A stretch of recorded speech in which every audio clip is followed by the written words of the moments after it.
Más noticias en nuestra web crc891.com. Seguinos en Facebook y Twitter como CRC891 Radio y en Telegram como Noticias CRC.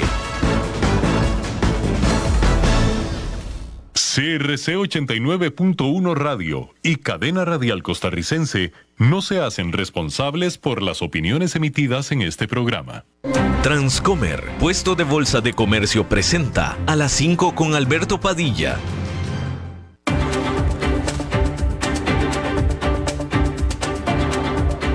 Inicia A las 5 con Alberto Padilla. Un programa diseñado con el objetivo de llevarte diariamente un tema de actualidad, acompañado siempre de reconocidos editorialistas, de lunes a viernes a las 5 de la tarde por CRC 89.1 Radio. A las 5 con Alberto Padilla. Hola, ¿qué tal? Saludos, bienvenidos a esta emisión de A las 5 con su servidor Alberto Padilla. Muchísimas gracias por estarnos acompañando, gracias por estar ahí. Le mando cálidos saludos desde la señal y las instalaciones de CRC 89.1 Radio en San José, Costa Rica, desde donde estamos transmitiendo hasta el punto en el tiempo y en el espacio en el que usted nos está escuchando, porque estamos saliendo en diferentes vías simultáneamente, por ejemplo en Facebook Live, en la página de este programa, A las 5 con Alberto Padilla. Estamos disponibles en el canal de YouTube de este programa. Estamos en podcast, en las principales plataformas para ello, como Spotify, Apple Podcast, Google Podcast y otras 5 importantes más.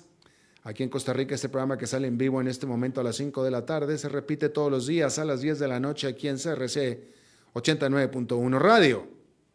En esta ocasión me acompaña, al otro lado de los cristales, tratando de controlar los incontrolables, el señor David Guerrero, y la producción general de este programa, siempre poderosa, desde Colombia, a cargo del señor Mauricio Sandoval.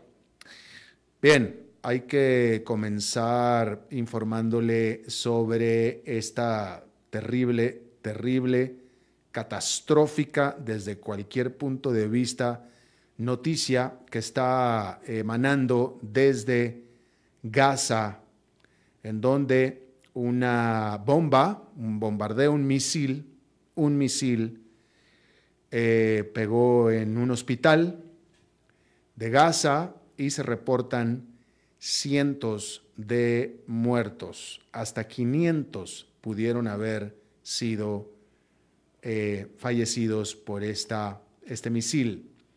El Ministerio de Salud de Gaza, y hay que decir que este Ministerio de Salud es comandado por Hamas, dice que cientos de personas fueron muertas por un misil israelí en un hospital en la ciudad de Gaza, donde cientos de palestinos habían estado recibiendo tratamiento o estaban resguardándose precisamente de las bombas de Israel.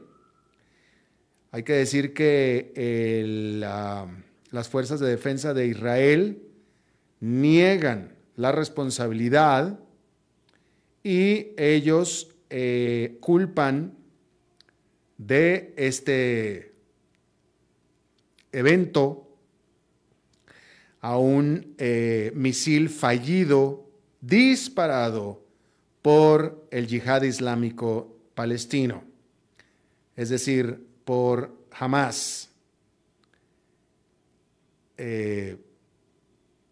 Ante esto, el presidente de la autoridad palestina, Mahmoud Abbas,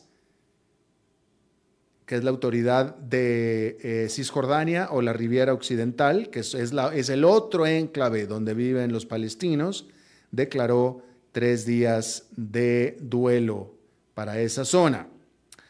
Y bueno, ahí tiene usted la primera gran tragedia de esta guerra que apenas lleva poco más de una semana. Claro, no ha dejado de haber muertos durante cada uno de los días que lleva esta guerra. No ha dejado de haber muertos. Digamos que, vaya, el problema es, pues, la guerra, ¿no?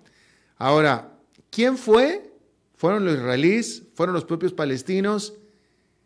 La verdad es que en este punto, en este momento, realmente no importa, y a lo mejor nunca lo vamos a saber, y realmente no importa, porque el problema es la guerra. El problema es la guerra, y es esta guerra que no tiene reglas. Me parece a mí que quién es y quién fue realmente es poco importante, porque víctimas son víctimas, civiles son civiles y víctimas inocentes son víctimas inocentes. Ya si fueron los israelíes o fueron los propios palestinos, la verdad es que al final no importa. El problema es la guerra. Y apenas lleva una semana, poquito más de una semana, y mire usted la tragedia que ya está causando esta guerra. Que esperemos que un evento tan brutal como este solo acerque el final de la guerra, porque si este asunto se alarga mucho más, nada más nos podemos imaginar qué es lo que va a suceder. Yo hace apenas un par de horas estaba muy entusiasmado de venir a informarle a usted que el presidente de los Estados Unidos había tomado la decisión de última hora de volar a Israel primero y después a Jordania. En Israel se iba a reunir con Benjamin Netanyahu, presidente de Israel o primer ministro de Israel, y en Jordania se iba a reunir con el rey de Jordania, se iba a reunir con Mahmoud Abbas, el presidente de la Autoridad de Palestina, y se iba a reunir también con el presidente de Egipto en esta reunión cumbre, en una decisión muy, muy acertada de Estado, de estadista, que habría tomado Joe Biden. De hecho, hasta donde puedo entender, Joe Biden está en este momento ya volando hacia Israel. Y realmente yo venía entusiasmado para informarle y darle esa noticia de esta cumbre que el presidente de Estados Unidos iba a tener con todas las partes involucradas. Sin embargo, a raíz de esta terrible, terrible noticia del ataque a este hospital, a un hospital civil, lo primero que sucedió como consecuencia es que los 3 líderes árabes cancelaron su reunión con Joe Biden. Ya no se quieren reunir con Joe Biden. Y ahí está una de las primeras consecuencias de este asunto, que es la menos importante si quiere usted, o sea, es decir, es la menos impresionante después de tanta muerte. Pero el problema es que desafortunadamente una tragedia así pues genera esta cancelación de la cumbre, y esta cancelación de la cumbre no puede traer más que más cosas malas. Esta reunión yo creo que tenía el potencial de ser muy fructífera, pero pues ahora, pues ahí está, ya cancelaron la reunión con Joe Biden, de tal manera que pareciera que Joe Biden solamente va a ir a Tel Aviv a reunirse con Benjamin Netanyahu, y pues nada más. Decir justamente, y lo dijo el secretario de Estado de los Estados Unidos, Antony Blinken, que estuvo durante el fin de semana haciendo prácticamente la misma gira que iba a hacer Joe Biden. Estuvo en Israel y estuvo en varios países vecinos de Israel, árabes por supuesto, y ahí lo dijo Antony Blinken: nuestra principal preocupación es la población civil. Y claro, es la principal preocupación, eso es lo primero en lo que uno piensa cuando hay una guerra, la población civil.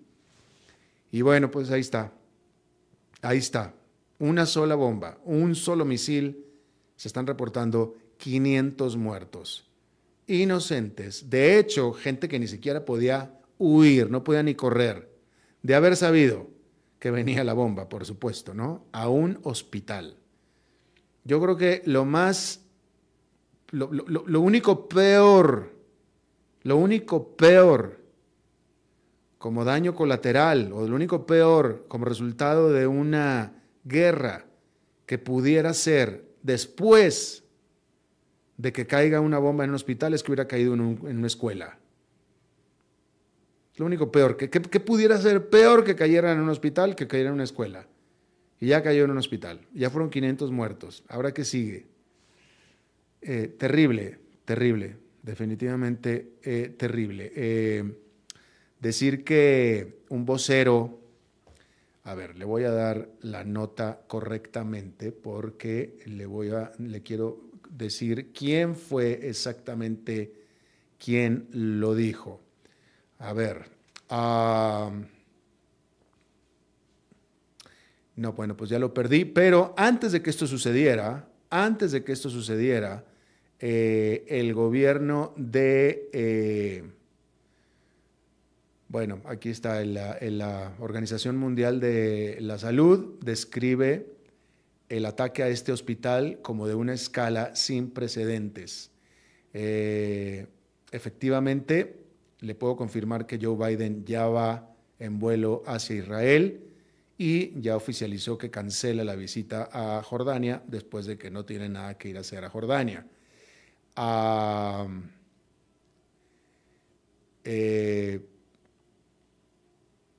El jefe de los derechos humanos de las Naciones Unidas condenó el ataque a el hospital de Gaza por quien sea que haya sido. Bueno, lo que le iba a... es que ya todas las... Esta me había parecido a mí una noticia muy importante, pero con lo del hospital ya todos los medios están centrados en el hospital. Pero en la mañana había habido una noticia de que un vocero de Israel había dicho que probablemente Israel no invadiría por tierra a Gaza,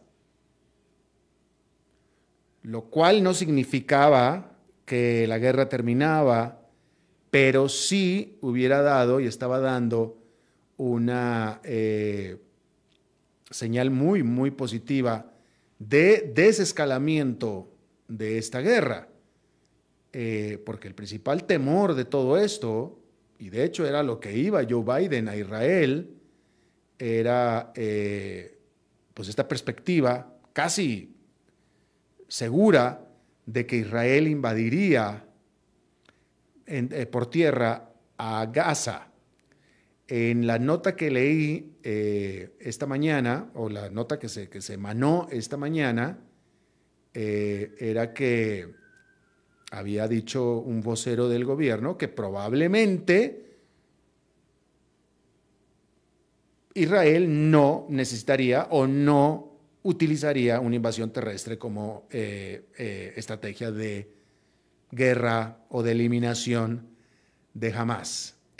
Sin embargo, pues desafortunadamente, pues pasó lo que pasó después, un par de horas después, este asunto de este ataque al hospital, y de hecho, pues no, ya nadie está hablando de esta nota que había leído yo en la mañana. Todos los medios están centrados a este espantoso ataque que vamos a ver de qué manera, este es un catalizador, esto va a catalizar el asunto. Por lo pronto, de nuevo, ya Joe Biden no se va a reunir con los líderes del mundo árabe por este asunto, entonces vamos a ver de qué manera este terrible ataque a este hospital, donde están reportando 500 muertos, cataliza este conflicto. Vamos a ver si lo calma, lo cataliza para bien o lo cataliza para mal. Vamos a ver cómo prospera este asunto en las siguientes 24 horas. Y bueno, pues ahí está. Hay que decir con respecto a esta perspectiva todavía perspectiva de esta invasión terrestre, la cual, de nuevo, es la que causa tanto temor a todo el mundo. Hay un elemento muy importante porque aquí hemos hablado ya de que Gaza para todo fin práctico es una ciudad, y es una ciudad muy concentrada, es una ciudad, casi todo el territorio es una ciudad tan concentrada que es uno de los puntos de la Tierra con mayor densidad de población. Es una ciudad bastante vertical, lo hemos dicho aquí, todos los edificios tienen al menos 4 pisos hacia arriba y todo el mundo vive ahí. Sin embargo, hay que decir que no solamente es lo que se ve en las imágenes de televisión de una ciudad vertical hacia arriba. Gaza también es vertical hacia abajo, porque tiene toda una red de túneles. Y estos túneles son lo que representan todavía más que la misma propia ciudad aglomerada, el principal reto para las fuerzas de defensa de Israel, si es que deciden invadir terrestremente a Gaza en los próximos días. En el 2001, los militantes de Hamás comenzaron a construir esta red bastante importante de túneles subterráneos que han sido usados principalmente para contrabandear armas desde Egipto, para esconder armamento y también para atacar de sorpresa a Israel y también llevar a cabo secuestros. En el 2014, las fuerzas de defensa de Israel lanzaron un ataque tanto por tierra como por aire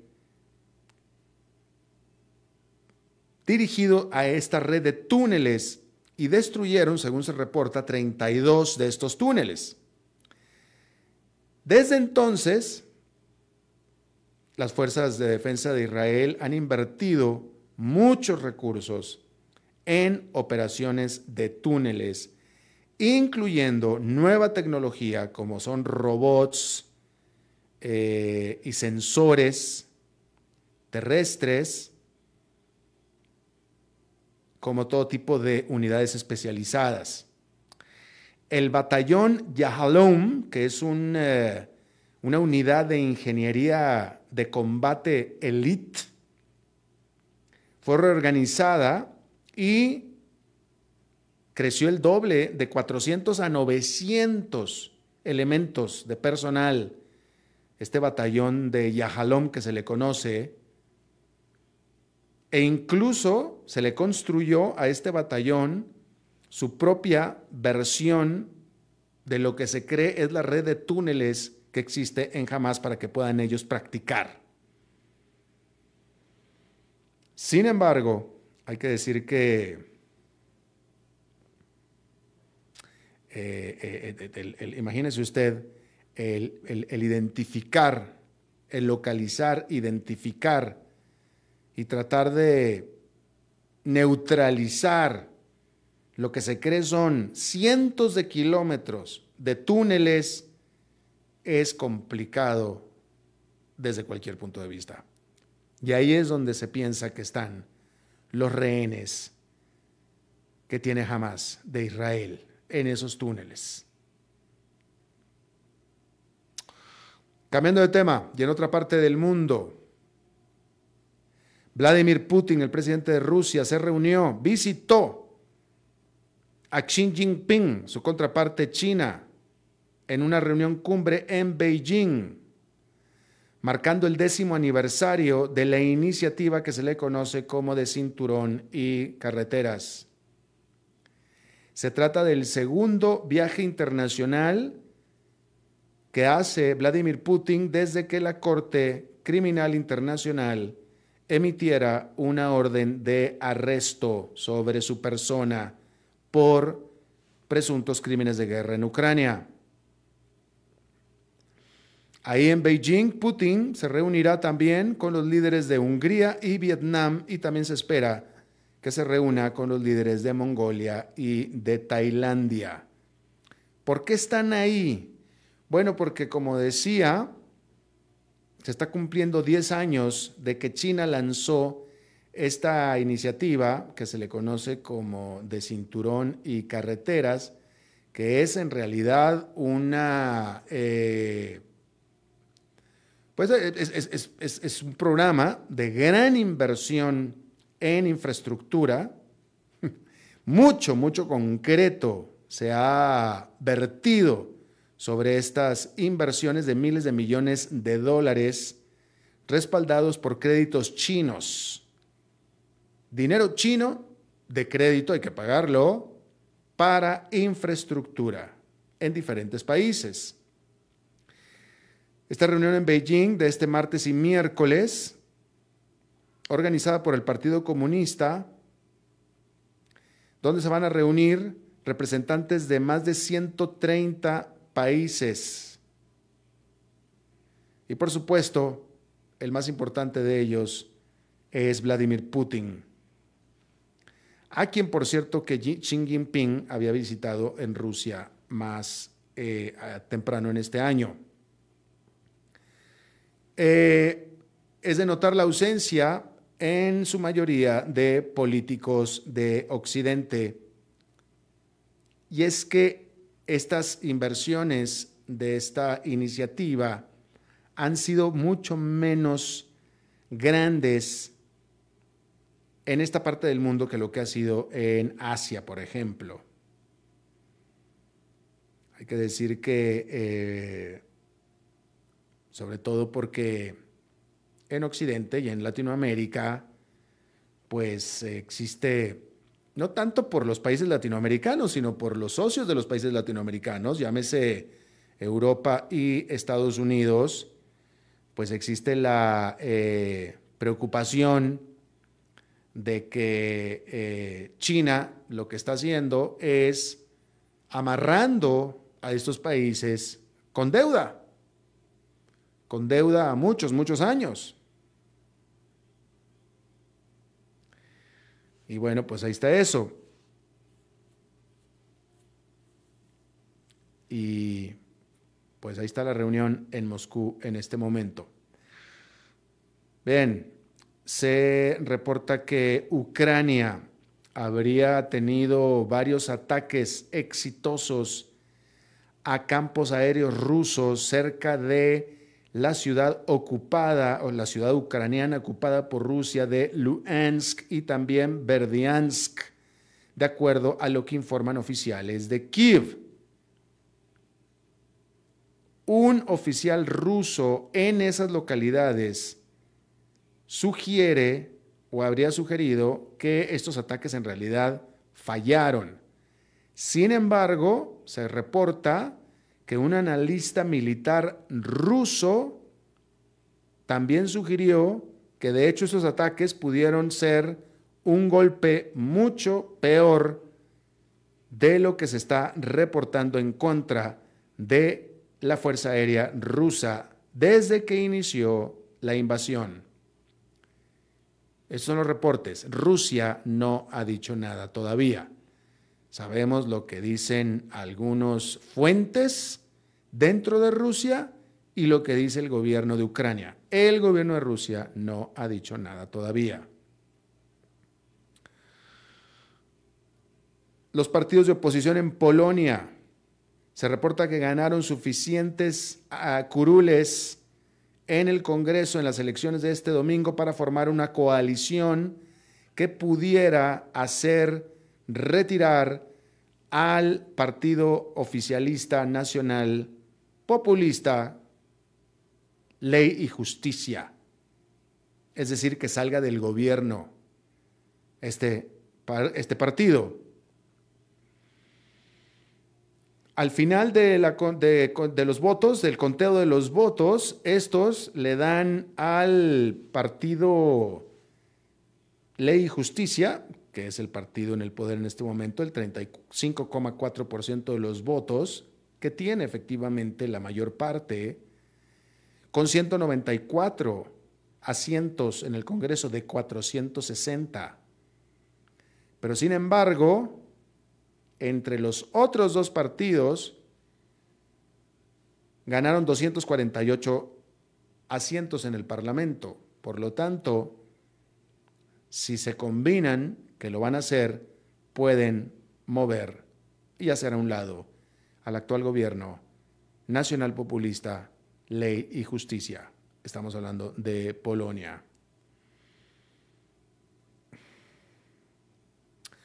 Hay que, vamos a decirle que, por cierto, ayer estábamos hablando, volviendo al tema de Gaza, estábamos hablando del hecho de que Egipto, porque Gaza tiene frontera con Egipto, Gaza tiene frontera con Israel y frontera con Egipto.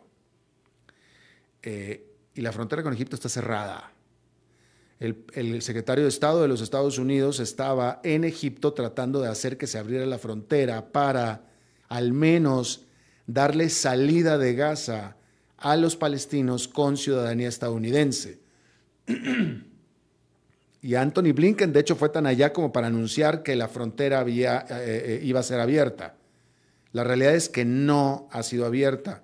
Y una de las razones por las cuales no ha sido abierta es porque a la frontera, al punto fronterizo, le cayó o fue atacado por un misil israelí. Entonces, en lo que es una tragedia espantosa, porque básicamente lo que los israelíes le han estado diciendo a los habitantes de Gaza es: háganse a un lado, que ahí les voy con todas las bombas. O sea, ni siquiera huyan porque no tienen a dónde huir, o sálganse de ahí porque tampoco tienen a dónde salirse. Literalmente les está diciendo: háganse a un lado. Porque resulta que la ciudad de Gaza está en la parte norte, está concentrada en la parte norte de la franja, y lo único que les está diciendo Israel a los habitantes es: háganse para el otro lado, háganse para el sur. O sea, pero estamos hablando de que se muevan, ¿qué será? 1 kilómetro a lo más, porque ya después ya no tiene más a dónde irse, ya después sigue la frontera con Egipto y no tiene a dónde más moverse. Bueno, pues como resultado de esta frontera que no abre, y como no hay manera, por tanto, de hacerles llegar ayuda humanitaria a Gaza, en Gaza viven 2 millones de personas. Fíjese usted esto. Gaza está rodeado por Israel. Israel tiene sitiado a Gaza. La única salida posible era hacia Egipto. Egipto tiene cerrada la frontera. Por el mar Mediterráneo imposible, porque está sitiado también por la Armada de Israel. Israel le cortó la luz, combustible y alimentos a 2 millones de personas en Gaza, o sea, a todo Gaza. El mundo ha querido ayudar a Gaza, pero no hay manera de hacerle llegar la ayuda. Se reporta que son 100 toneladas de ayuda que están esperando a poder fluir desde Egipto hacia Gaza en la frontera de El Arish. Bueno, discúlpeme, El Arish es la ciudad que está cerca de la frontera, 45 kilómetros de la frontera, que está cerrada. Ahí en El Arish hay al menos 100 toneladas de ayuda que necesita urgentemente la población de Gaza para su subsistencia, después de que Israel le cortó agua, le cortó electricidad, le cortó combustible, y no puede pasar porque Egipto no abre la frontera. Hay que decir que Egipto no está de lo más dispuesto, ¿eh? Ya lo habíamos hablado aquí también. Egipto no quiere abrir la frontera porque no quiere que se le metan en masa estos palestinos. No quieren. Y son árabes también. O sea, hay que decir que, vaya, de nuevo, la única salida. O sea, a ver, aquí Israel los tiene sitiados, Israel todo lo que usted, mal todo el asunto, crueles, lo que usted quiera. Pero la única salida en este momento posible, pues no es hacia Israel, obviamente no es hacia Israel, ¿verdad? Sería hacia Egipto. Y Egipto no quiere. Egipto no quiere. Claro, Egipto viene de recibir cientos de miles de refugiados del otro lado, en Sudán. Y ahora tendría que recibir a cientos de miles también de Palestina. Y encima, pues Egipto es un país pobre y con grandes problemas de pobreza. Pero pues, vaya, estamos hablando de épocas de mucha necesidad, ¿no? De mucha crisis. Y Egipto no quiere abrir la frontera. Y por eso tampoco puede fluir la ayuda desde Egipto, que llega internacional desde Egipto. Y tiene que llegar a Egipto, pues ni modo que llegue a Israel. A Israel no, ni para qué llegue a Israel. Tiene que llegar a Egipto, pero Egipto tampoco quiere abrir la frontera. Bueno, pues todo esto es pobres, pobres palestinos. Pobres palestinos. Rápidamente, hay que decir que no, mejor no vamos a cambiar de tema, vamos a dejarlo así. Vamos a hacer una pausa y vamos a regresar con nuestra entrevista de hoy. A las 5 con Alberto Padilla, por CRC 89.1 Radio. Ok, ya te has reído con nosotros, has aprendido con nosotros y nos hemos conocido más. Pero es hora de ponernos serios. El mejor momento para invertir fue hace 10 años y el segundo mejor momento para hacerlo es hoy. Entra a transcomer.com, convertite en un inversionista y transforma tu destino. Transcomer, puesto de bolsa de comercio. Construyamos juntos su futuro. Somos expertos en eso.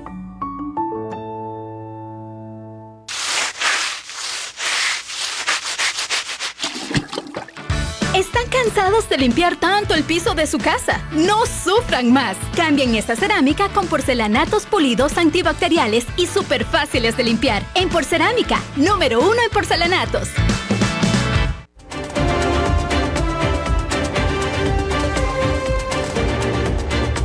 Seguimos escuchando a las 5 con Alberto Padilla. Gracias por continuar con nosotros. Vamos a hablar del tema de inseguridad en nuestra región.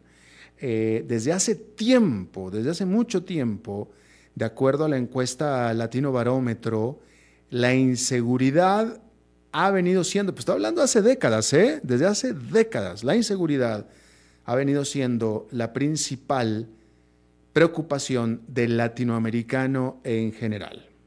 Es que la inseguridad es algo que hemos estado viviendo en toda la región. Vamos a empezar a hablar de un fenómeno que se ha repetido a lo largo y lo ancho de toda América Latina, que es este fenómeno en donde un país o una comunidad que históricamente, desde siempre, había vivido con mucha seguridad y con mucha paz y con mucha calma, de pronto se convierten en las regiones repentinamente más violentas o con más asesinatos del mundo incluso. Y lo está pasando actualmente, está pasando en Ecuador, incluso está empezando a pasar también en Costa Rica y esto ha sucedido, estoy seguro que usted, donde me quiera que me esté escuchando, puede sentirse relacionado con lo que estoy diciendo. Bien, una de estas zonas que pasó por este proceso, desde antes que Ecuador y muchas otras, ha sido Monterrey. Monterrey, la segunda ciudad más grande de México, pertenece al estado de Nuevo León, fronterizo con el estado de Texas, en los Estados Unidos. Monterrey, la capital industrial de México, por tanto, una de las capitales industriales de América Latina, una ciudad muy rica, muy próspera.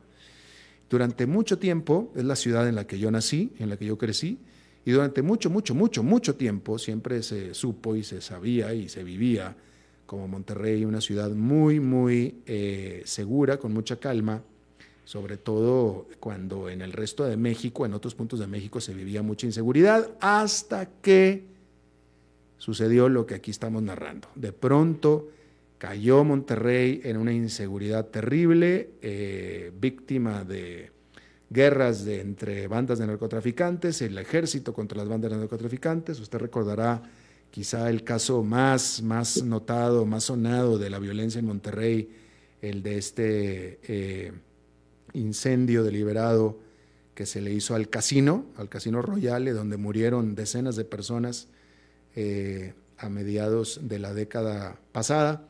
Y, en fin, es una situación terrible. En este momento pareciera que la situación no es tan caliente como se dice en términos de allá de México, pero es una ciudad que definitivamente ha pasado por ese proceso, el mismo proceso que está pasando en muchas otras partes de América Latina. Está con nosotros, y yo le agradezco muchísimo, a alguien que fue secretario de Seguridad del Estado de Nuevo León. Monterrey es la capital del Estado de Nuevo León, y Aldo Fassi fue secretario de Seguridad varias veces, mucho tiempo en Monterrey, y él tiene pues esta palestra en la que él ha vivido desde el principio y hasta este momento, este fenómeno de primera mano, tanto así que acaba de escribir un libro. El libro se llama Todos somos el asesino. Tengo que decir que Aldo, que es regiomontano, que es de Monterrey, yo también lo conozco desde la infancia, Aldo, pero pues llevo sin verlo las décadas que llevo viviendo fuera de Monterrey. Aldo Fassi, me da muchísimo gusto saludarte y que estés con nosotros. Alberto, buenas tardes, qué gusto saber de ti. Igual. Espero que estés muy bien y tu familia también. Gracias, igualmente para ti, Aldo. Cuéntanos primero que nada, este libro se llama Todos somos el asesino. ¿Por qué el título? Bueno, a ver, lo que se trata es de mostrar que detrás de los grandes crímenes, de la violencia, que es lo que más mueve la inseguridad, detrás de eso hay grandes negocios en donde lamentablemente esos negocios están sustentados por mercados donde nuestros vecinos, pues, y drogas, de sexo ilegal, de temas de menores, de tráfico de personas, mercancías robadas, y todo eso es el mundo criminal. De eso se trata. Pero bueno, lo que nos interesa mucho es proponer soluciones y no solamente hacer críticas o diagnósticos. Ajá. Ok, a ver, estamos teniendo un problema de conexión, Aldo. Vamos a ver si podemos continuar con la entrevista así o volvemos a conectar. Vamos a reintentar, a seguir tratando de hacer la entrevista así. A ver, ¿sí me escuchas? No. Me dice, bueno, tenemos un problema de conexión. Vamos a ver si la podemos continuar la entrevista. Aldo, déjame, te pregunto,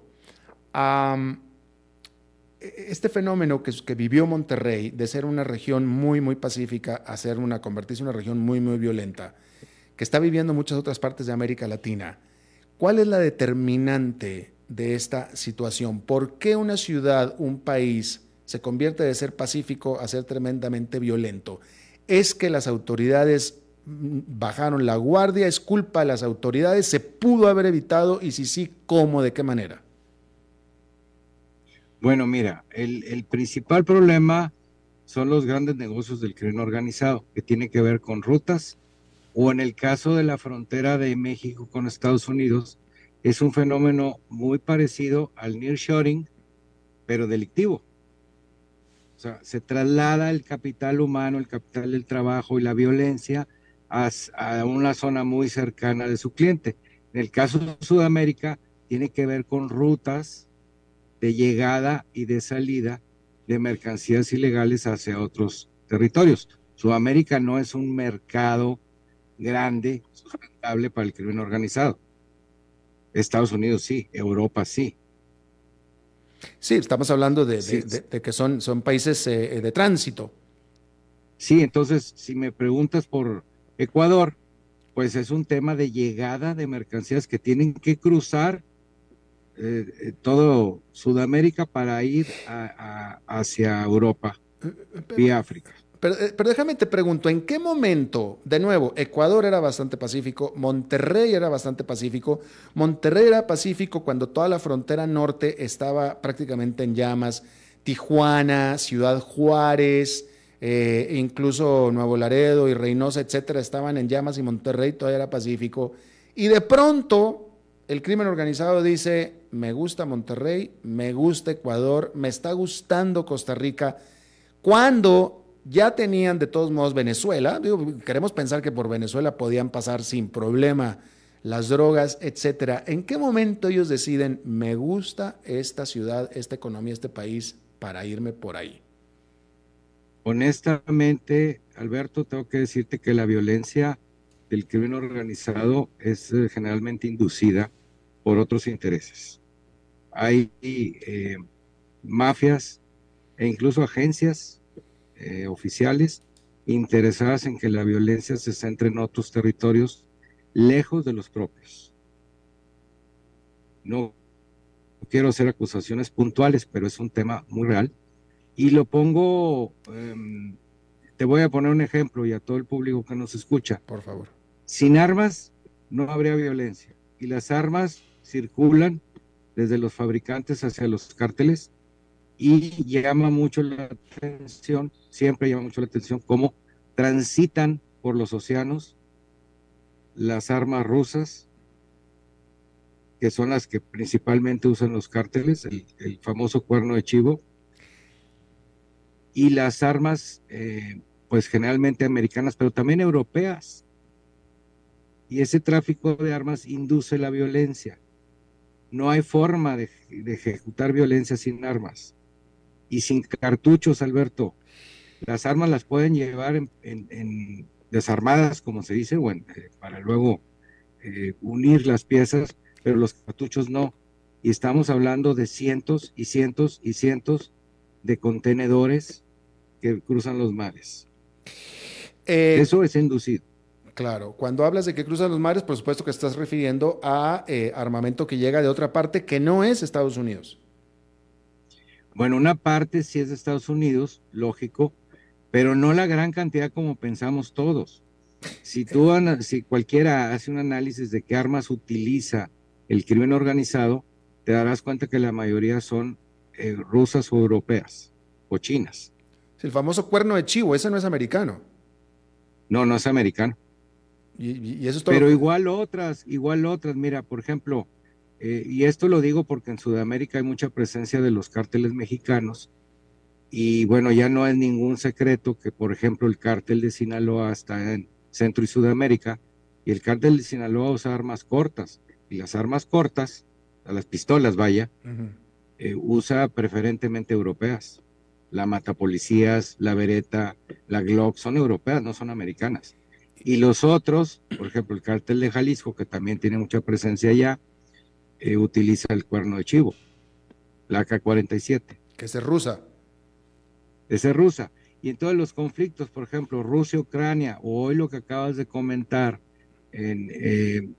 pues eso es el pretexto perfecto para traficar con armas. Es interesante, Aldo, lo que nos estás diciendo, porque tú estás poniendo el dedo en el renglón del tráfico de armas por encima del tráfico de drogas, porque son las armas las que inducen la violencia. Y es de notar que en las coberturas periodísticas se habla de los decomisos de drogas y se encontraron drogas, inclusive los decomisos de dinero, de plata, pero nunca se habla de decomiso de armas. Así es. ¿Y dónde están las agencias internacionales? Y entonces, mira, voy a poner, ahorita estás transmitiendo desde Costa Rica, me imagino. Sí, señor. Costa Rica está sufriendo, no produce armas Costa Rica, no. Y está sufriendo de una violencia que no tenía, que debo decirles que es baja a comparación de lo que vivimos acá, pero no es ninguna, vaya, no Consuelo. Les estoy diciendo que están muy bien y les vamos a aplaudir por eso, al contrario.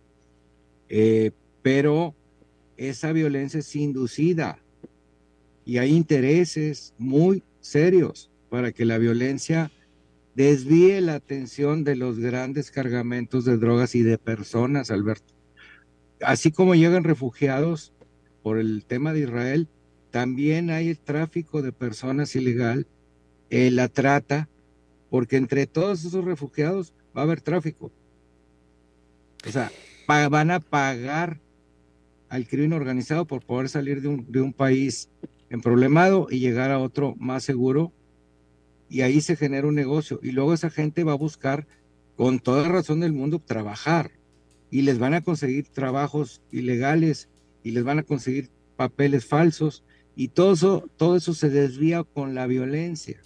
La atención de esos grandes temas se desvía con la violencia. Los conflictos armados son inducidos, todos, sin excepción. Tú, que fuiste parte del gobierno, formas parte del gobierno, obviamente es conocida en todos los países, hay cierto grado de corrupción dentro del gobierno, típicamente siempre en estos casos, pero ¿qué tanto es responsabilidad de corrupción dentro del gobierno? ¿Qué tanto el enemigo lo tenías dentro de casa, Aldo? Bueno, al principio sí, mira, la forma de atacar de los cárteles, la primera es comprando sobre todo agentes de seguridad y los encargados de las fronteras, aduanas y puertos. Es lo primero que hacen. Después los gobiernos suelen hacer una limpia, que se la recomiendo mucho a quienes están padeciendo esto en Centro y Sudamérica.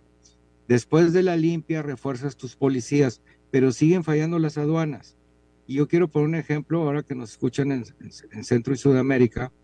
Mira, la cocaína solamente es producida en Colombia, no por culpa de los colombianos, es un tema, de la naturaleza. Uh-huh.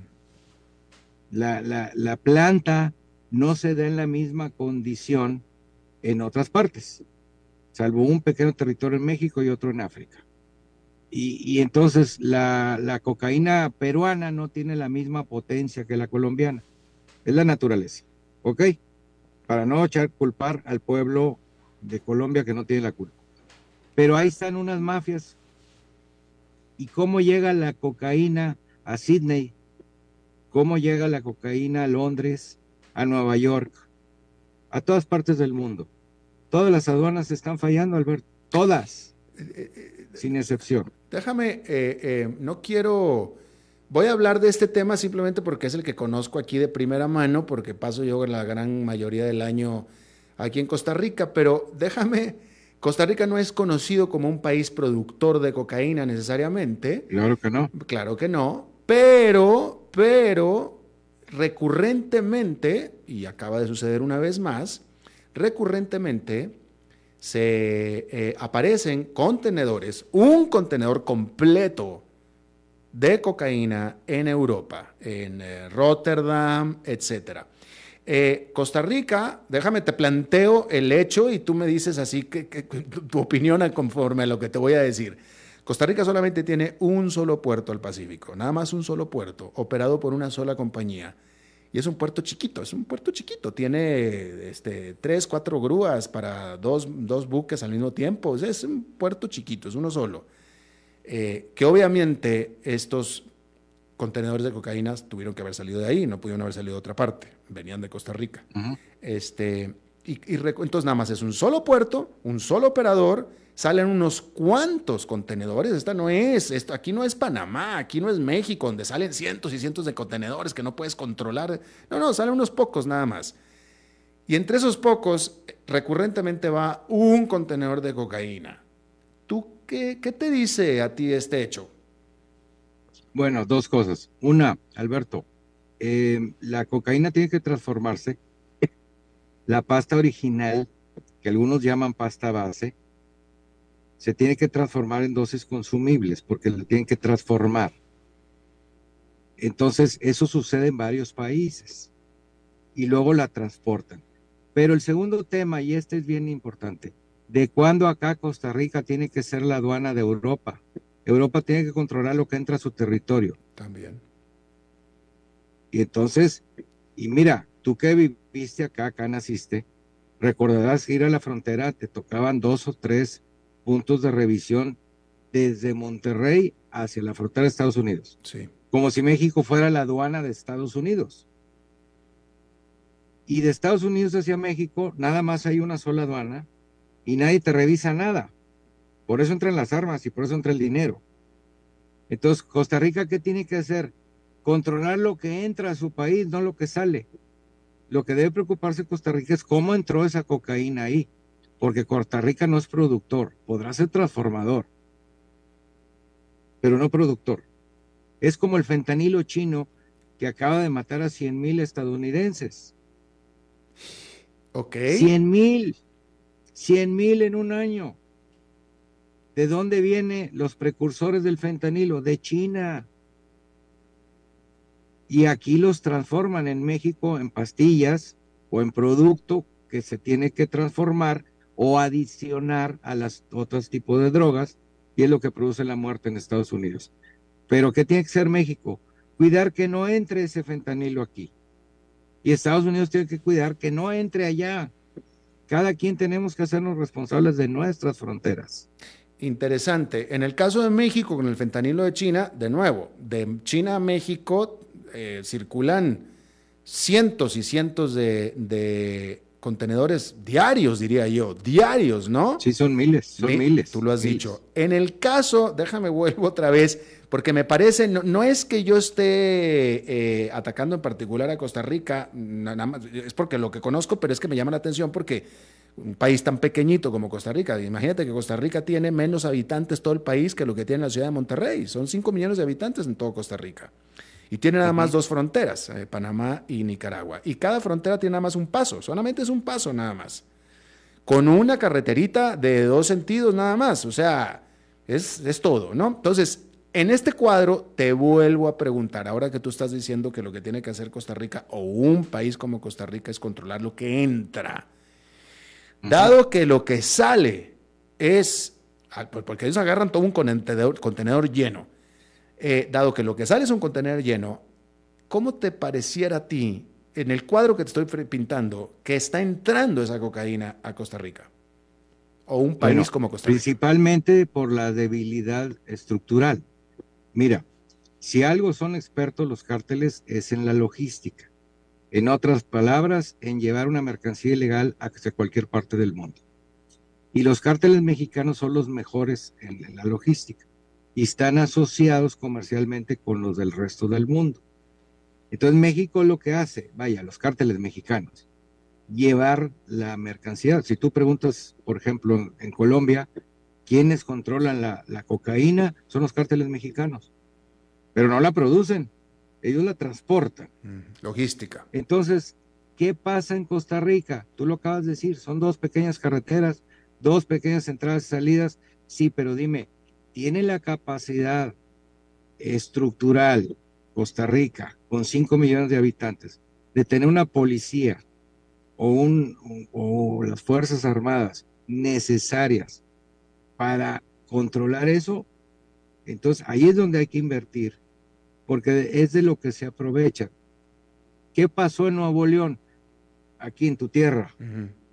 Para que los que nos oyen, Nuevo León es un estado largo, no ancho, y la mitad del estado es colindante con aunque la frontera es muy pequeña, pero es una ruta lógica hacia Estados Unidos.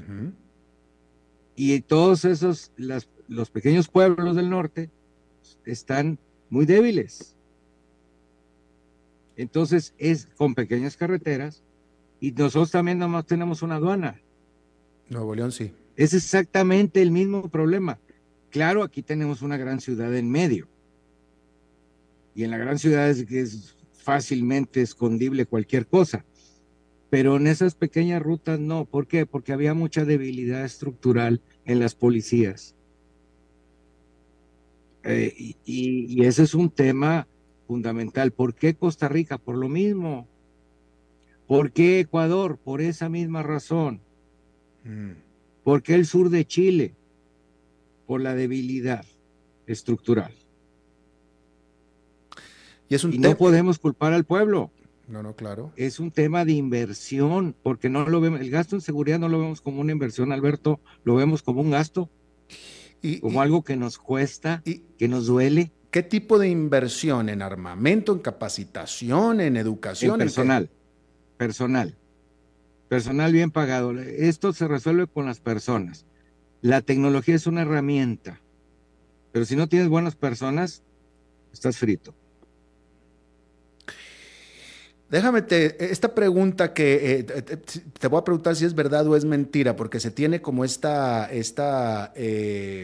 dicho, en México se usa mucho esto, de que las ciudades, porque México tiene algunas ciudades que son muy pacíficas, Mérida, por ejemplo, que no tienen tanto problema, Aguascalientes, qué sé yo. Y dicen, no, bueno, esas ciudades no es que no tengan crimen organizado, es que domina un grupo y no hay guerra. ¿Es cierto? Sí, es cierto. Eso es así. Sí, y tiene que ver con los mercados. Mire, si tú me preguntas por qué en Estados Unidos no hay tanta violencia, porque el mercado de Estados Unidos da lo suficiente para repartir entre todos los comerciantes de lo ilegal. ¿Por qué la violencia en las ciudades? La violencia en las ciudades tiene que ver con el mercado de las drogas. Distinto a la violencia de los países, de las carreteras, de las aduanas, de las fronteras, vaya. Hay que diferenciar la violencia en una ciudad de la violencia en rutas. Es muy diferente porque las causas son distintas. Entonces me dices, ¿por qué hay muertes en la ciudad de Monterrey? Porque el mercado de las drogas ya no da y se están peleando los pequeños narcomenudistas por vender en una esquina. ¿Por qué en Estados Unidos no? Bueno, debo decirte que en Estados Unidos pasó lo mismo en los 80s del siglo pasado con el crack. Sí. Y después de 10 años cambió la situación. Entonces, esa que pasó en Estados Unidos nos debe dejar una gran lección a todo el mundo de cómo se mueven los mercados de las drogas locales. Los transnacionales o binacionales o internacionales son distintos y eso es lo que pasa en Centro y Sudamérica. Entonces, tienen que empezarse a considerar rutas y tomar medidas inmediatas para impedir que los consumos los contaminen. Porque todo lo que se queda, todo lo que cuando transforman las drogas, Alberto, siempre hay merma, quedan sobras, y esas sobras las venden, y eso es lo más venenoso que te puedas imaginar, y lo más terrible que le pueda pasar a la gente. Sí, que las venden domésticamente. Domésticamente y en nada, muy baratas, porque lo que queda es desecho. Y entonces ya siembras un consumo, y ese consumo empieza a sostener las redes del narcomenudeo. Claro, otra fuente de ingreso. Así es, que es para otros, pero es para los narcomenudistas. Yo me pregunto, ¿y el narcomenudista a quién le compra? A los grandes. ¿Y de dónde saca el narcomenudista de una esquina en Chicago las armas? De los grandes. ¿Y los grandes de dónde las sacan? De los grandes conflictos, Ucrania, Israel, antes Uganda, etcétera. Aldo, el libro se llama Todos somos el asesino. ¿Dónde lo puede conseguir la gente? Bueno, en internet. Ya lo voy a poner gratis, no cuesta nada, muy poquito. es digital para no afectar la ecología. Aparte es más práctico leerlo digital. Bueno, pues ahí está. Aldofasi.com. Aldofasi.com. Pero bueno, no es un... Sí, aldofasi.com. Y no es ningún negocio, yo lo pongo a disposición de todo el mundo porque ahí proponemos soluciones que espero que sirvan a todos. Y estoy a las órdenes de cualquier persona, autoridad de gobierno, para sin ningún interés, y lo quiero subrayar, poder pues coadyuvar a que esto se solucione. Y al pueblo de Centro y Sudamérica les digo con un refrán mexicano: para que la cuña apriete tiene que ser del mismo palo. O sea, nosotros conocemos al narco mexicano y estamos a las órdenes de todos ustedes, Alberto, y muchísimas gracias. No, muchísimas gracias a ti. Estábamos hablando con Aldo Fassi, quien fue durante muchos años secretario de Seguridad del Estado de Nuevo León, fronterizo mexicano con Estados Unidos. Aldo, te agradezco muchísimo, un fuerte abrazo. Gracias, igual. Bien, eso es todo lo que tenemos por esta emisión de A las 5 con su servidor Alberto Padilla. Muchísimas gracias por habernos acompañado. Espero que termine su día en buena nota, en buen tono. Y nosotros nos reencontramos en 23 horas. Que la pasen muy bien. A las 5 con Alberto Padilla fue traído a ustedes por Transcomer, puesto de bolsa de comercio. Construyamos juntos su futuro. Somos expertos en eso. Mike, ¿viste que volvieron las Américas? Oh yeah, Bacon Barbecue Pizza y la nueva Bacon Cheddar Pizza con todo el sabor de las Americans. Y están ready. Me encantan, de verdad están geniales. Oh my God, me encanta el bacon. Volvieron las Americans, pero solo a Ready Pizza.